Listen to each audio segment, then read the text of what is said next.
शाबाश।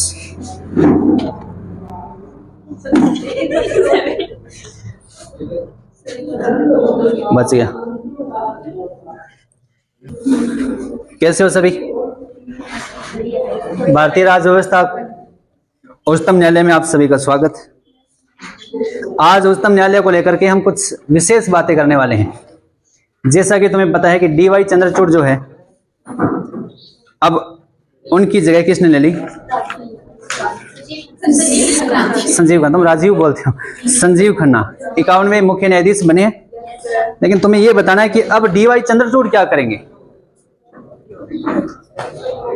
अनुच्छेद 124(7) पढ़ने वाले आज हम, ठीक है? बता रहा हूं मैं आपको, अनुच्छेद 124(7) पढ़ेंगे। उसमें बताया कि डी वाई चंद्रचूड़ क्या करेंगे। मतलब डी वाई चंद्रचूड़ की बात नहीं कर रहे हम, बात करें न्यायाधीश जो है, हाँ, पद मुक्त होने के बाद में वो क्या कर सकते हैं। अरे जल्दी बैठो भाई, इधर आ जाओ, इधर वाली साइड में चेयर पड़ी है इधर।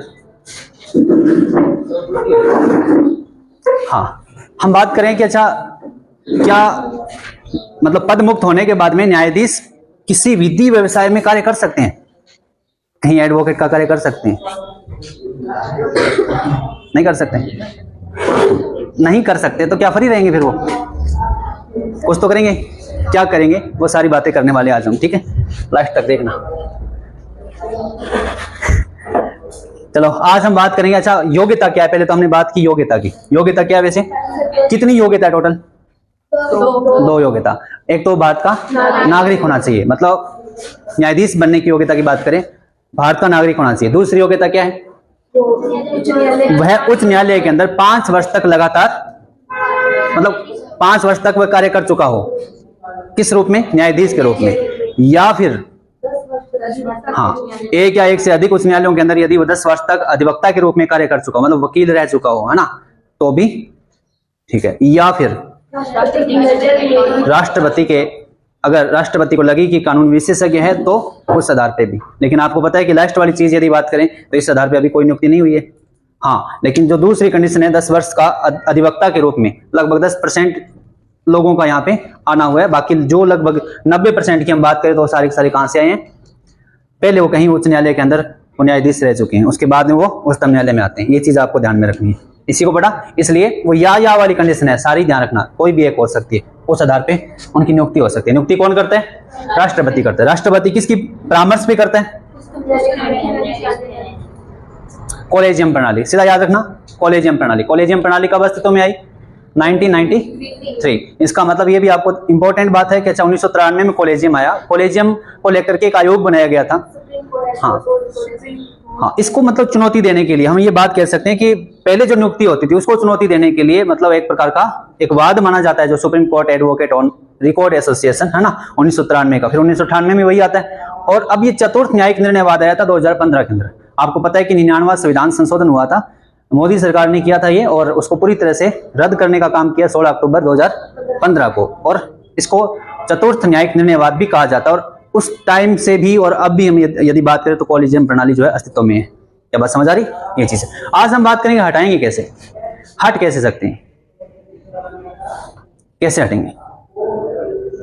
हटाना, कई बार देखता हूं न्यूज वगैरह के अंदर बहुत सारी चीजें चलती है कि महाभियोग, लेकिन महाभियोग जो शब्द है वो केवल और केवल संविधान के अंदर किसके लिए प्रयुक्त हुआ है?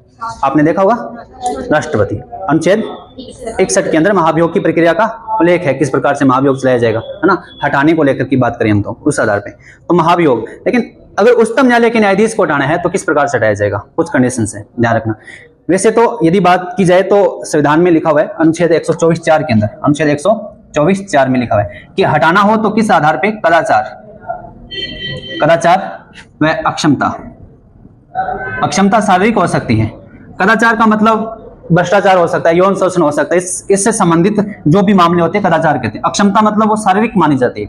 शारीरिक का मतलब ये होता है कि इस आधार पे यदि वो दिखाई पड़ता है, मतलब वो शारीरिक रूप से कमजोर है, मान लो पागल हो चुका है और अभी वो कोई फैसले ले रहा है जो कि बहुत ही अलग टाइप के फैसले मतलब लेना स्टार्ट कर दिया उसने, और जब हमने बोला कि नहीं आपसे नहीं होगा तो आप इस्तीफा दे दीजिए, वो कहता नहीं देता, तो उस आधार पे क्या चलाया जाएगा।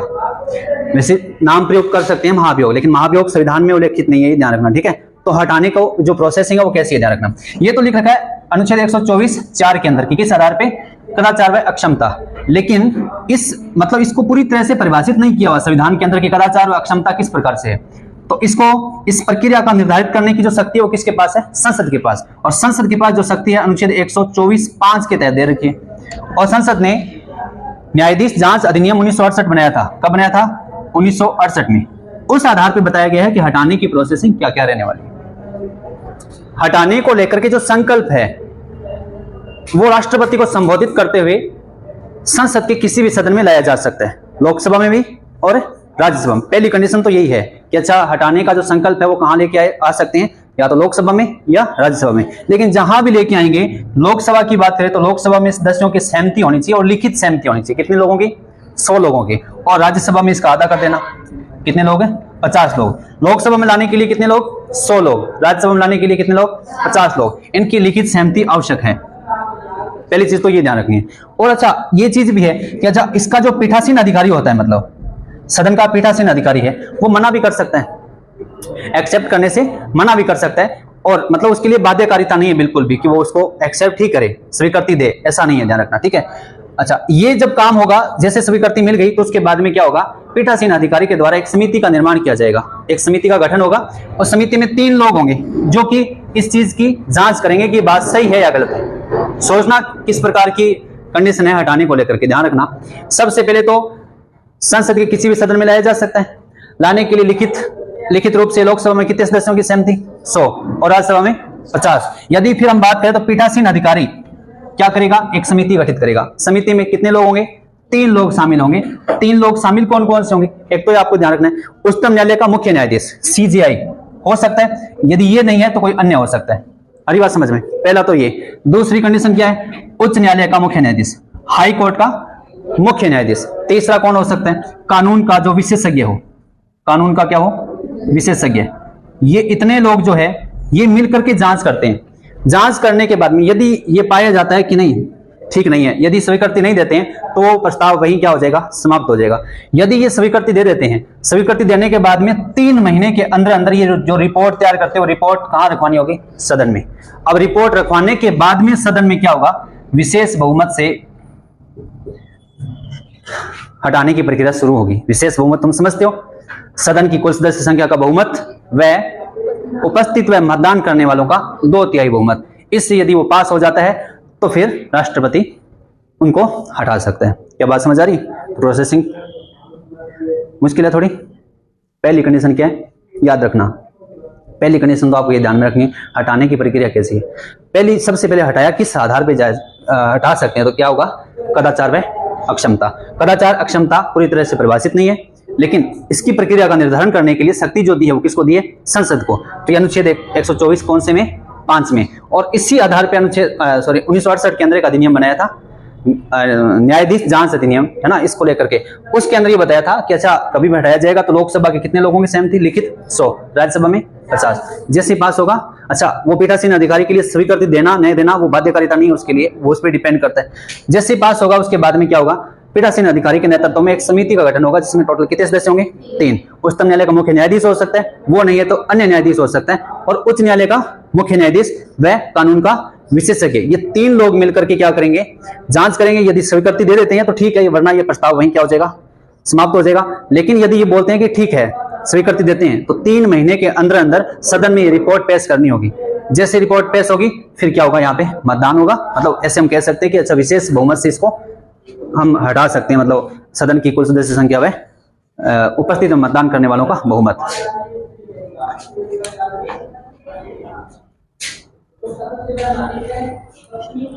ठीक है, कहानी समझ आई क्या तुम्हें, हटा सकते हो, ऐसे हटाया जाता है, ठीक है, कोई दिक्कत नहीं है। ओके, लिखिए जरा।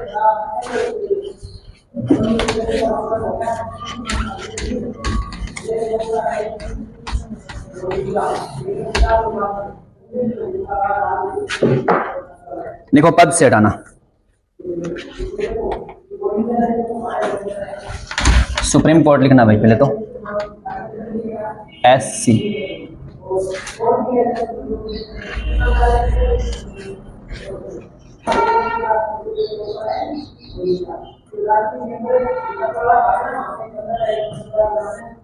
पद से हटाना।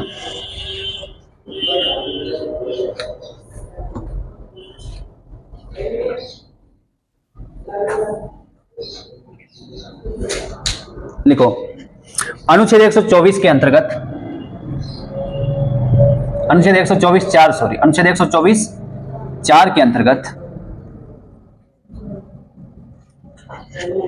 उच्चतम न्यायालय के न्यायाधीश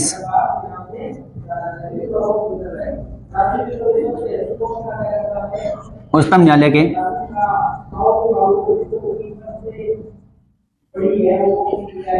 न्यायाधीश को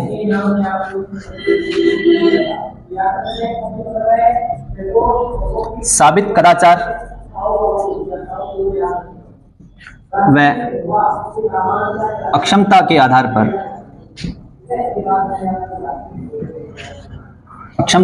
पर संसद द्वारा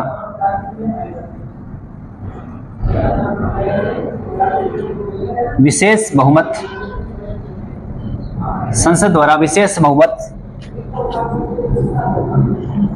से पारित संकल्प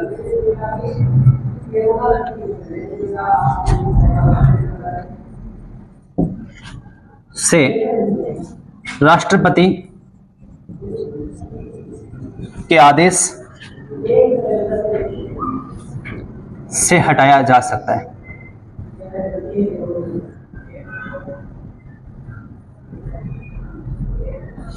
हटाया जा सकता है।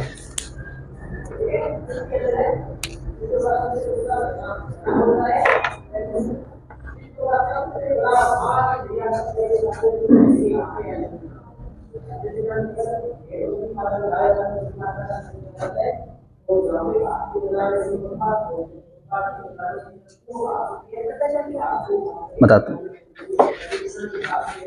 कदाचार का मतलब होता है भ्रष्टाचार हो सकता है, ठीक है, यौन शोषण हो सकता है, ये सारे जो मामले होते हैं इससे जुड़े हुए हैं ना, तो वो कदाचार में आएगा। और अक्षमता जो होती है वो शारीरिक होती है, लिख लीजिए। कदाचार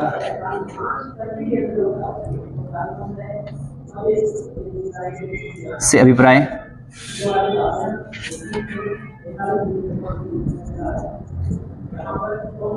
भ्रष्टाचार व यौन शोषण आदि से है, जबकि अक्षमता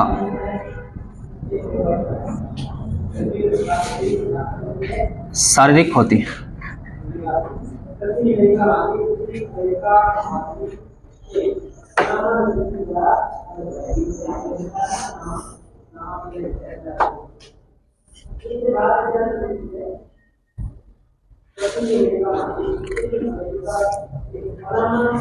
एक लाइन लिख लेना चाहिए चाहो तो ना।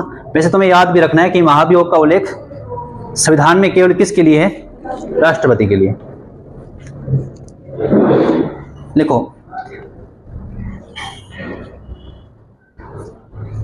देखो महाभियोग का उल्लेख संविधान में, ये लिख लिया क्या?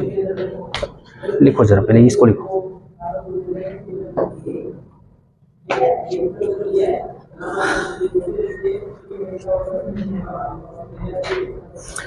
डेली पढ़ते रहना इनका थोड़ा थोड़ा ना, याद रहेगा, फिर कोई दिक्कत नहीं है।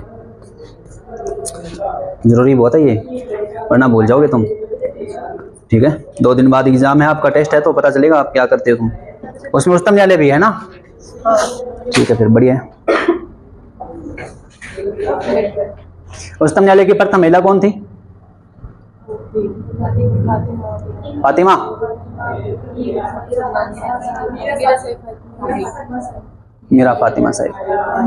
मीरा साहिब फातिमा बीबी। यदि पूछ जाए कि पहली महिला जो कि अधिवक्ता के रूप में कार्य कर चुकी है और फिर उच्चतम न्यायालय में आई, इंदु मल्होत्रा। और अधिवक्ता के रूप में कार्य करते हुए पहला व्यक्ति SM सिकरी, सिकरी याद रख लोगे, सिकरी सीधा ही आ गया, ठीक है।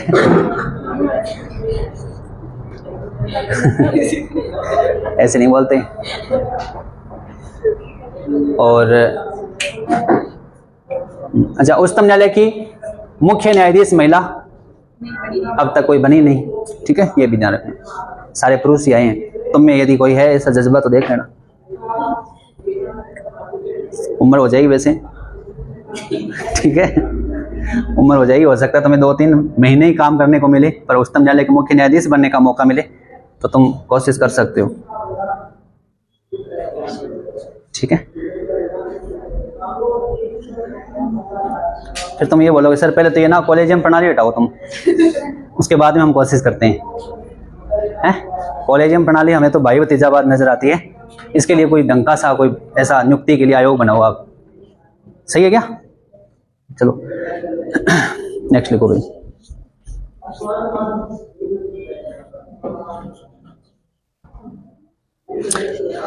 नेक्स्ट लिखो अनुच्छेद 124(05) है, लिखो है नहीं क्या मैंने? हाँ लिखो। महाभियोग, क्या लिखा है? यही लिखा है शुरुआत। महाभियोग भारतीय संविधान में केवल राष्ट्रपति के लिए ही है। महाभियोग भारतीय संविधान में, महाभियोग भारतीय संविधान में केवल राष्ट्रपति के लिए ही है, केवल राष्ट्रपति के लिए ही है।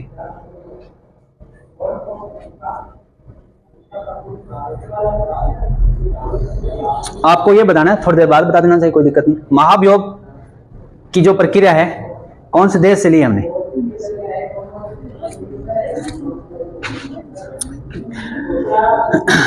नेक्स्ट लिखो। अच्छा, अनुच्छेद 124(5) लिखना है भाई।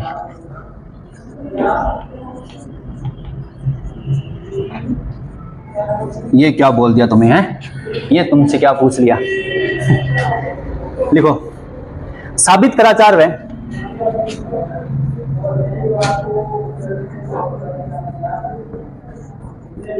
अक्षमता राष्ट्रपति के लिए। थोड़ा और देखो, अनुच्छेद 124(05) लिखो, आगे करना बाद में पूछूंगा आपसे। लिखो, साबित कराचार व अक्षमता भारतीय संविधान में स्पष्ट रूप से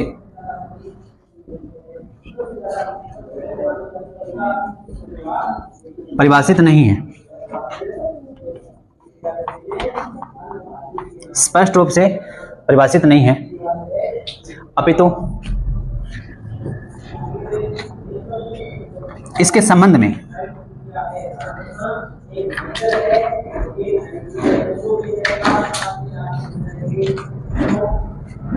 प्रक्रिया का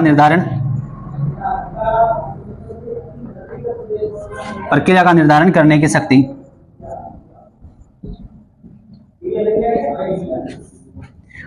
अनुच्छेद 124(5) के तहत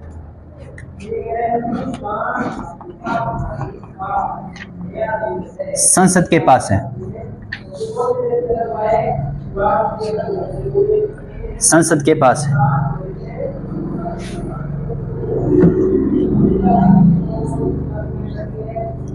नेक्स्ट लिखो, संसद ने, फिर अगर संसद के पास ये शक्ति है, संसद ने कानून बनाया होगा, फिर अधिनियम बना था कब? 1968 में। ठीक है, न्यायाधीश जांच अधिनियम 1968 बना था। नेक्स्ट लिखो, संसद ने इस दिशा में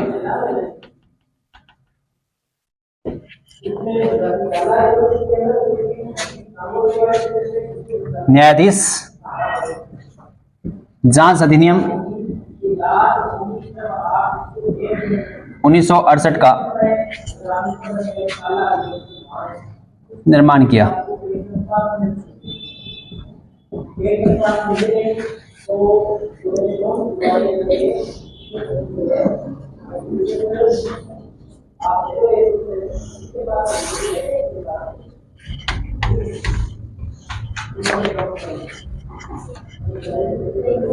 अरे ये तो धीरे लिखते हो, क्या लिखा है? मैंने लिखा था अनुच्छेद 124(5) के तहत कदाचार व अक्षमता भारतीय संविधान में स्पष्ट रूप से परिभाषित नहीं है, ये लिख लिया। अभी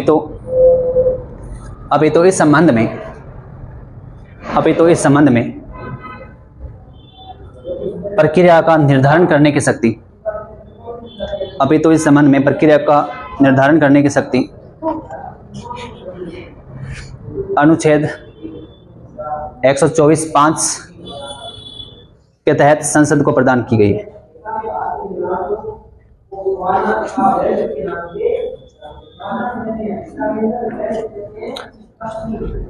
लिखा? इसमें लिखना है संसद ने इस दिशा में न्यायाधीश जांच अधिनियम 1968 का निर्माण किया था। इस आधार पर क्या हुआ है, यदि किसी भी न्यायाधीश को हटाना है तो हटाने का जो संकल्प है राष्ट्रपति को संबोधित करते हुए संसद के किसी भी सदन में लाया जा सकता है। पहली चीज तो आप ये नहीं है कि केवल लोकसभा में लाया जाएगा, वो राज्यसभा में आ सकता है, ठीक है। लेकिन जहां भी लाया जाएगा आपको ये ध्यान रखना है, जैसे लोकसभा में आएगा तो लोकसभा में कितने सदस्य हैं? 100 सदस्यों की लिखित सहमति होनी चाहिए, और राज्यसभा में जाएगा तो 50 सदस्यों की लिखित सहमति होनी चाहिए। हरी बात समझ में? उसके बाद मतलब अच्छा, इसके बाद में यह पीठासीन अधिकारी यदि उसको मना कर देता है तो कर सकता है, मतलब उसके लिए बाध्यकारिता नहीं है, लेकिन स्वीकृति दे देता है तो फिर उसके ऊपर वह पीठासीन अधिकारी क्या करेगा, एक समिति गठित करेगा जिसमें टोटल कितने लोग होंगे? 3 लोग। वो इसकी जांच करेंगे। 3 लोग होंगे कौन? उच्चतम न्यायालय का मुख्य न्यायाधीश या कोई अन्य न्यायाधीश, या फिर उच्च न्यायालय का, या नहीं सॉरी, दूसरा जो है उच्च न्यायालय का न्यायाधीश, तीसरा कौन होगा? कानून का विशेषज्ञ। ये 3 लोग शामिल होंगे। तीनों लोग जो है इसकी जांच करेंगे। जांच में यदि वो कहते हैं कि नहीं, इनकार कर देते हैं तो वो वही समाप्त हो जाएगा। यदि वो इसको स्वीकृति दे देते हैं तो वो रिपोर्ट 3 महीने के अंदर अंदर कहाँ रखवानी होती है? कहाँ रखवानी होती है? सदन में। प्रतिवेदन सदन में रखवाया जाएगा। अब क्या होगा? अब 2/3 बहुमत से, विशेष बहुमत से इसको पास करवाना होगा और राष्ट्रपति के आदेश से उसको हटाना होगा। ये चीज है। रामास्वामी 1991 के अंदर पहली बार उनके खिलाफ इस प्रकार की प्रक्रिया चालू हुई थी, लेकिन लोकसभा के अंदर कांग्रेस की जो लोग हैं वो शामिल नहीं हुए उस टाइम, और उपस्थिति नहीं हुए, तो इस वजह से वो वहीं कैंसिल हो गया। और अभी आपको पता है कि मैं भी शायद 2018 की बात है, दीपक मिश्रा उच्चतम न्यायालय के मुख्य न्यायाधीश रह चुके हैं, उनके खिलाफ भी शुरू हुआ था, लेकिन ये पब्लिक हुआ, इस वजह से राज्यसभा के मतलब वहां से उसको पारित करना मना कर दिया उन्होंने, मतलब स्वीकृति नहीं दी, इस वजह से वो वहीं रद्द हो गया। इसका मतलब आपने देखा होगा ना कि 2018 के करीब करीब की वो बात है, मेरे को ठीक से याद आ रहा है कि कुछ न्यायाधीश जो थे, 4-5 न्यायाधीश है, वो एकदम से बाहर आते हैं, आकर के मतलब प्रेस कॉन्फ्रेंस लेते हैं। पहली बार ऐसा हुआ मतलब न्यायपालिका के इतिहास के अंदर, आकर के लोगों को बोलते हैं कि न्यायपालिका में कुछ ठीक नहीं चल रहा, बहुत गड़बड़ी चल रही है। उस टाइम उच्चतम न्यायालय के मुख्य न्यायाधीश जो है दीपक मिश्रा थे, है ना। तो एक काफी बातें हुई थी उस टाइम की। लिखिए जरा।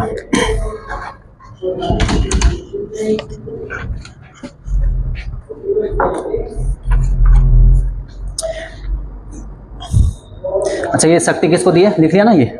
नेक्स्ट लिखो। इस अधिनियम के अनुसार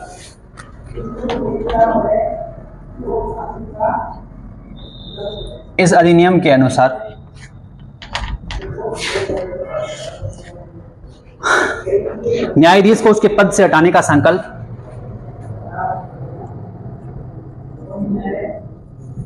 न्यायाधीश को उसके पद से हटाने का संकल्प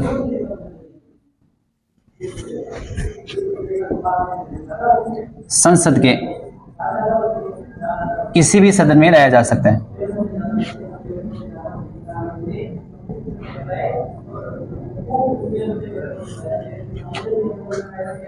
किसी सदन का मतलब लोकसभा या राज्यसभा।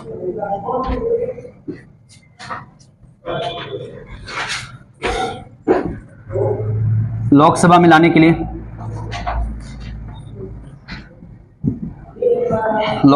के लिए कितने लोग? 100 लोग। लोकसभा के 100 लोग, कोई भी हो, ऐसे नहीं। लोकसभा के 100 सदस्य व राज्यसभा के 50 सदस्यों की लिखित सहमति आवश्यक है। अभी तुम दीपक मिश्रा के बारे में यदि तुम यूट्यूब पे जाके देखोगे ना, तो उसके अंदर न्यूज के अंदर साफ साफ कोई 4-5 मिनट का वीडियो होगा, पूरी डिटेल से बता दिया किस प्रकार से इनको मतलब हटाया जाएगा, ठीक है। पर वो महाभियोग का शब्द ज्यादा प्रयोग करते हैं, थोड़ा ये ध्यान रखना है। तुम्हें ये ध्यान नहीं रखना कि अच्छा महाभियोग जो है वास्तव में है क्या। इसके लिए महाभियोग शब्द प्रयोग कर सकते हैं, लेकिन संविधान में कहीं भी उल्लेख नहीं है, ठीक है। संविधान में महाभियोग का उल्लेख है, लेकिन किसके लिए है? केवल राष्ट्रपति के लिए।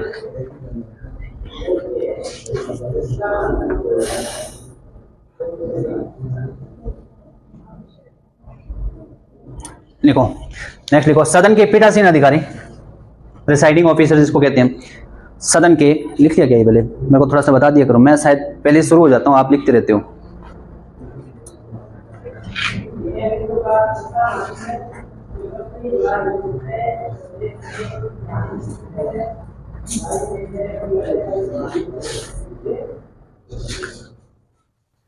सदन के पीठासीन अधिकारी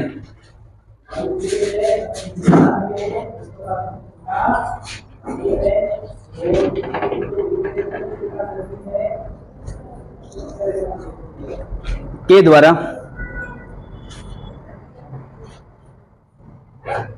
सदन के पीठासीन अधिकारी के द्वारा न्यायाधीश को पीठासीन अधिकारी के द्वारा न्यायाधीश को उसके पद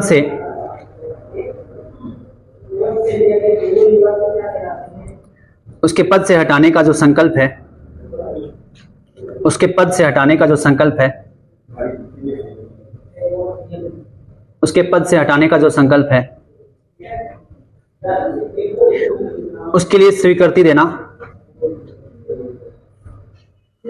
उसके लिए स्वीकृति देना बाध्यकारी नहीं है। उसके लिए स्वीकृति देना बाध्यकारी नहीं है।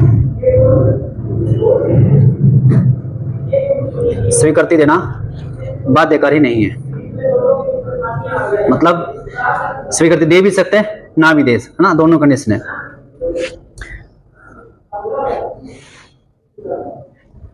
नेक्स्ट लिखो,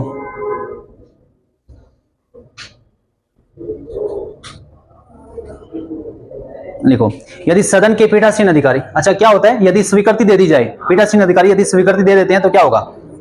स्वीकृति देने के बाद में उन्हीं के द्वारा उस मामले की जांच के लिए एक समिति का गठन होगा। समिति में 3 लोग होंगे, ध्यान रखना, वो इसकी जांच करेंगे। लिखिए जरा, यदि पीठासीन अधिकारी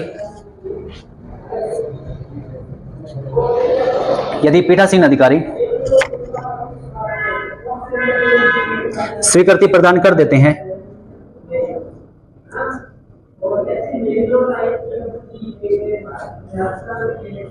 यदि पीठासीन अधिकारी स्वीकृति प्रदान कर देते हैं तो इस मामले की जांच हेतु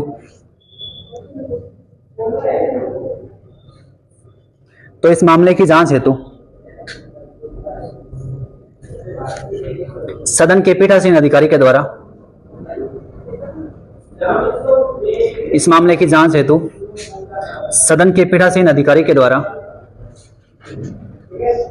सदन के पीठासीन अधिकारी के द्वारा 3 सदस्यीय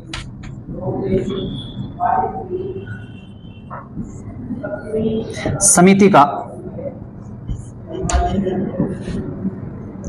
गठन किया जाएगा। 3 सदस्यीय समिति का गठन किया जाएगा।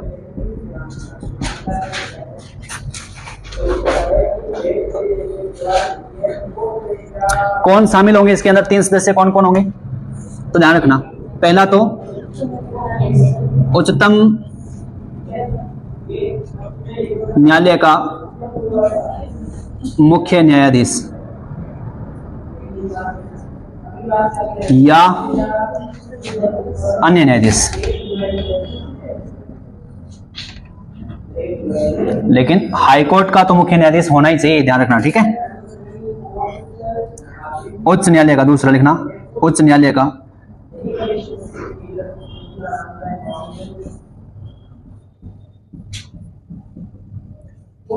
मुख्य न्यायाधीश। यदि बात करें 3 नंबर पे कानून का विशेषज्ञ। अच्छा, ऐसे ही तो हाई कोर्ट के जज को रह जाता है, पर उल्लेख यहाँ नहीं है। तुम्हें सुप्रीम कोर्ट ही नजर आता है, कौन से अनुच्छेद 124 से 4 व 5 आपको जहां पढ़ने को मिल रहे हैं, वो अगर तुम पढ़ोगे हाई कोर्ट, तो हम आगे बात करेंगे 217 के अंदर ना, जब हम हाई कोर्ट की बात करें तो वहां सेम ही बात लिखी है 217।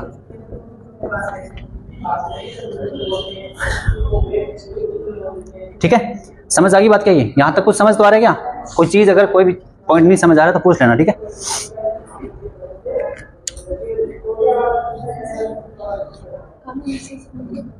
तो कानून का जानकार हो, जो विधि का जानकार हो, है ना।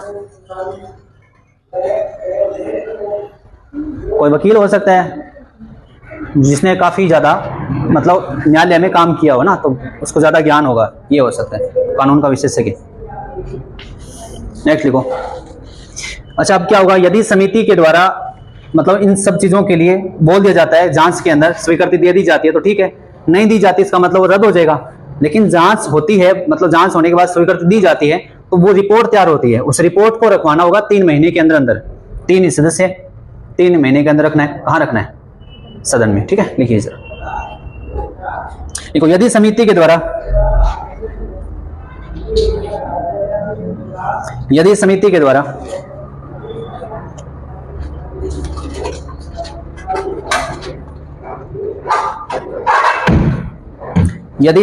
द्वारा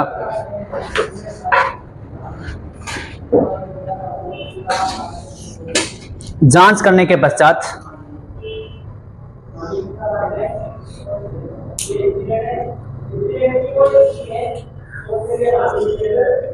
न्यायाधीश पर लगे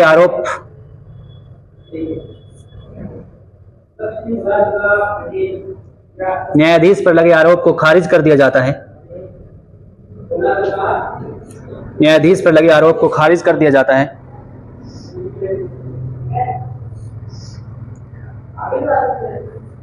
तो यह प्रस्ताव वहीं समाप्त हो जाएगा। तो यह प्रस्ताव वहीं समाप्त हो जाएगा।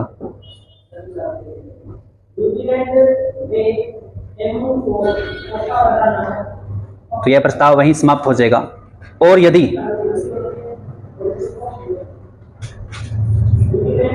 स्वीकृति प्रदान कर दी जाती है,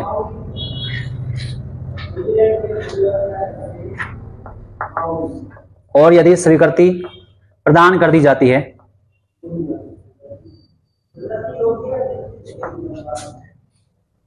तो 3 महीने के अंदर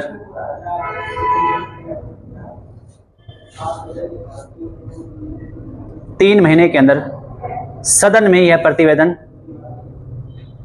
प्रस्तुत करना होगा। 3 महीने के अंदर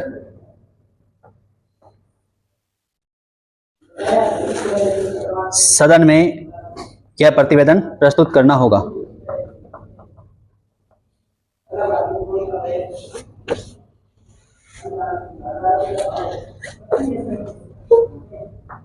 अब क्या होगा?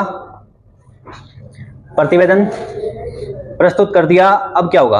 अब जो बची कहानी है वो लास्ट वाली, जो आपने अनुच्छेद 124(4) में जो पढ़ी थी कि साबित कदाचार व क्षमता के आधार पर विशेष बहुमत से हटाया जा सकता है। इतना जो मामला होगा उसके बाद विशेष बहुमत से हटाया जाएगा। विशेष बहुमत तुम समझते हो ना? लिखिए जरा विशेष बहुमत। अब क्या होगा?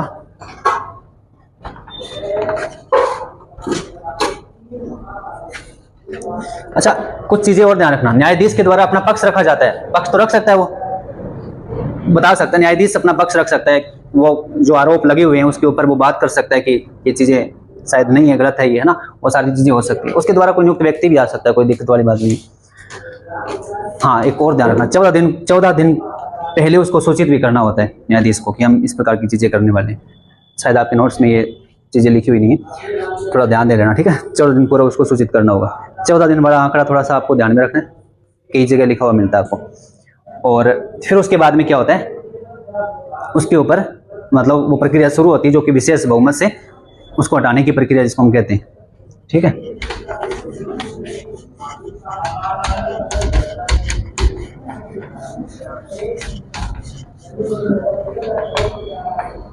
लिखिए जरा। नेक्स्ट लिखो, ये लास्ट बात है जिससे न्यायाधीश को हटा देंगे हम, ठीक है। लिखिए, देखो न्यायाधीश के द्वारा भी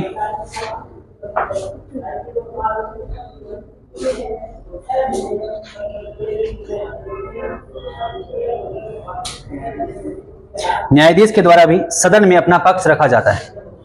न्यायाधीश के द्वारा भी सदन में अपना पक्ष रखा जाता है।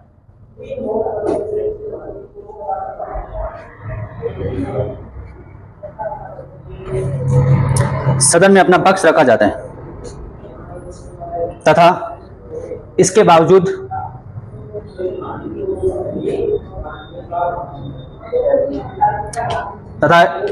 बावजूद सदन विशेष बहुमत से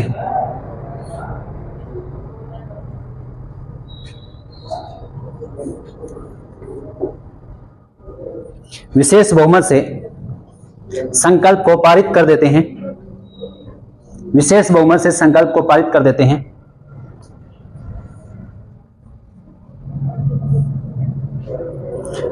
तो विशेष बहुमत से पारित कर देते हैं तो प्रस्ताव दूसरे सदन में भेजा जाता है। सदन दो होते हैं, लोकसभा व राज्यसभा। यदि बात करें राज्यसभा में पास हो गया तो फिर कहां जाएगा? लोकसभा में, और लोकसभा में पास हो गया तो कहां जाएगा? राज्यसभा में। प्रस्ताव दूसरे सदन में भेजा जाता है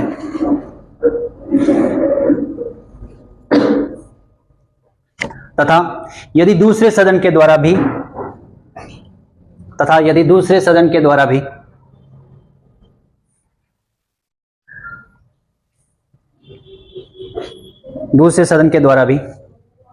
संकल्प को विशेष बहुमत से पारित कर दिया जाता है। दूसरे सदन के द्वारा भी संकल्प को विशेष बहुमत से पारित कर दिया जाता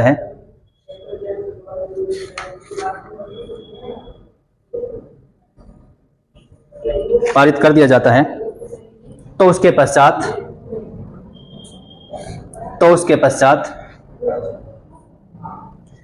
राष्ट्रपति के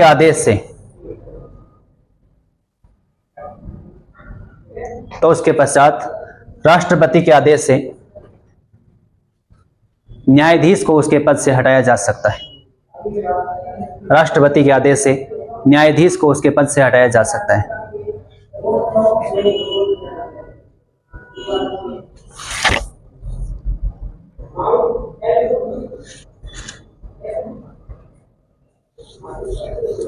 ऐसा 2 बार हुआ है। पहली बार यदि बात करें तो 1991 के अंदर यह शुरुआत हुई। श्री रामास्वामी, हम बात करते हैं उनके बारे में, उनके खिलाफ आया था और ये प्रक्रिया शुरू हुई थी। लोकसभा के अंदर यदि बात करें, लोकसभा के अंदर जो कांग्रेस की जो नेता थे, कांग्रेस के जो सदस्य थे, वो शामिल नहीं हुए, इस वजह से ये यहीं समाप्त हो गया। इसका मतलब अब तक नहीं हटाया गया, इसका मतलब ये भी समझ लेना, ठीक है। और उसके बाद 2018 की बात कर लेते हैं तो दीपक मिश्रा, याद रखना, दीपक मिश्रा मुख्य न्यायाधीश रह चुके हैं। क्रम तो मुझे ठीक से इनका याद नहीं है, 45 है, पता नहीं 46 है या 44 है, इसके करीब करीब यही होगा, ठीक है। इतना क्रम है। उसके बाद में आप देखो कितने आगे 51वां है ना, अभी ये भी मतलब उसके बाद 52वां होने वाले हैं, बस 6 महीने की बात हो रहा है, ठीक है, ये भी ध्यान रखना। तो 2018 में, पहले गया 1991 में। लिखिए जरा, देखो उच्चतम न्यायालय में पहले देखो 1991 में उच्चतम न्यायालय के न्यायाधीश, सी लिख दिया मैंने, वी रामास्वामी। 1991 में उच्चतम न्यायालय के न्यायाधीश वी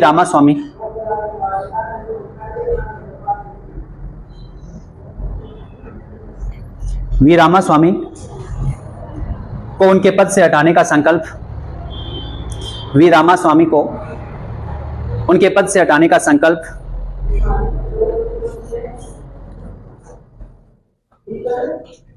लोकसभा में लाया गया। हटाने का संकल्प लोकसभा में लाया गया, लेकिन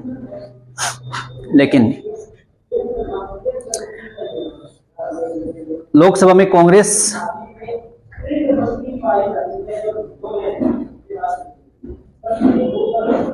के द्वारा मतदान नहीं करने के कारण, लोकसभा में कांग्रेस के द्वारा मतदान कांग्रेस सदस्यों की बात हो रही है यहाँ पे जो सदन के हैं, मतदान नहीं करने के कारण संकल्प पारित नहीं हो सका।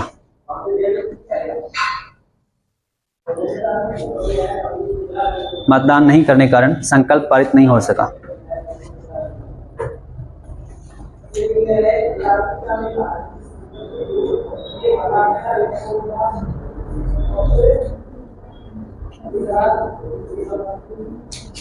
और उसके बाद में लास्ट आप पढ़ना क्या 2018। और आपको पता है 2018 में यदि पूछा जाए तो 2018 में पहले ये संकल्प कहाँ लाया गया, ये प्रस्ताव कहाँ लाया गया, राज्यसभा में लाया। राज्यसभा के अंदर सभापति होते हैं, आपको पता है ना, राज्यसभा के पीठासीन अधिकारी सभापति। उन्होंने क्या कर दिया, मना कर दिया, स्वीकृति नहीं दी, इसलिए क्योंकि उसको पहले ही पब्लिक कर दिया गया था, इस वजह से उन्होंने माना कि नहीं ऐसा नहीं होना चाहिए और उन्होंने मना कर दिया। और यदि आपको पता है कि यदि कोई पीठासीन अधिकारी मना कर देता है तो वो प्रस्ताव वहीं क्या हो जाएगा, समाप्त हो जाएगा। ये पढ़ा हमने, ये जांच अधिनियम मतलब न्यायाधीश जांच अधिनियम 1968 की अगर प्रक्रिया की बात करें तो उसके अंदर ये बातें लिखी हुई है। लिखिए जरा, लिखिए 2018 में सुप्रीम कोर्ट के CJI, सीधा लिख लेना ऐसे ना, पूरा लिखने की आवश्यकता नहीं है, उच्चतम न्यायालय के मुख्य न्यायाधीश 2018 में SC के CJI दीपक मिश्रा के विरुद्ध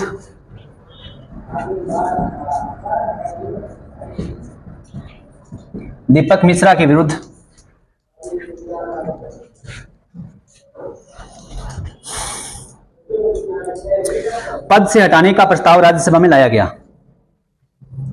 दीपक मिश्रा के विरुद्ध पद से हटाने का संकल्प राज्यसभा में लाया गया। दीपक मिश्रा के विरुद्ध पद से हटाने का संकल्प राज्यसभा में लाया गया। परंतु राज्यसभा के सभापति ने, प्रस्ताव था ये है ना, परंतु राज्यसभा के सभापति ने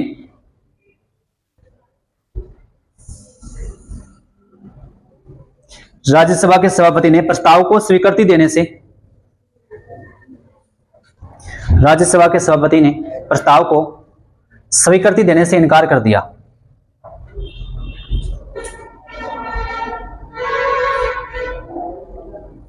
स्वीकृति देने से इनकार कर दिया क्योंकि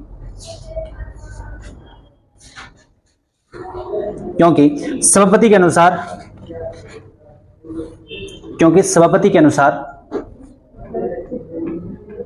इनकार कर दिया क्योंकि सभापति के अनुसार न्यायाधीश को उसके पद से हटाने का प्रस्ताव